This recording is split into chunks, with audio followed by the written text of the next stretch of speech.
بزنک گفت راه تو آسون نی. گفتم شاید قسمت من اینه، خندید و گفت این دل دیوونه است. آه سره سهم من از این زمینه.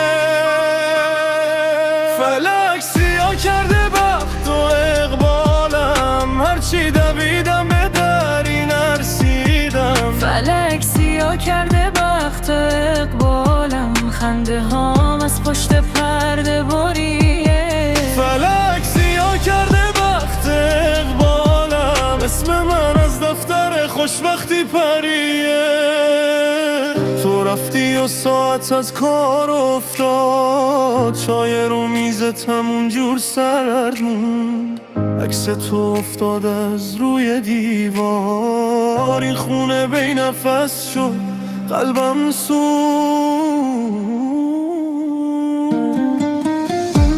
مادرم آه کشید گفت دیدی این دل ساده بازم خوردش به دار. گفت تو همیشه ته این قصه‌هایی. گفتم مامان خستم از این تکرار.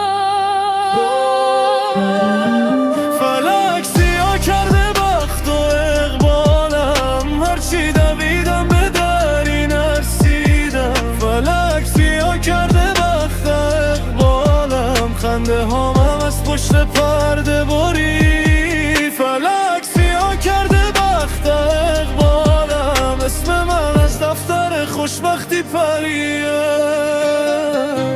گفتی برمیگردم قول مردونه، قول تو هم شد شبیه این زمستون.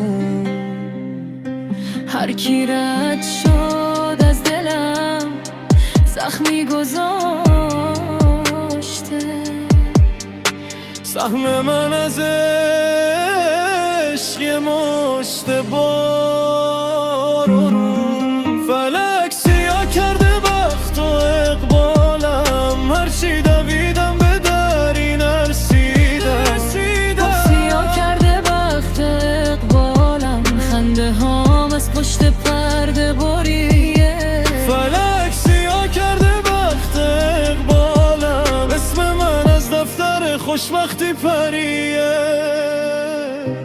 پیرزنک آه کشید گفت یادت باشه، هیچ در بسته همیشه بسته نمیمونه.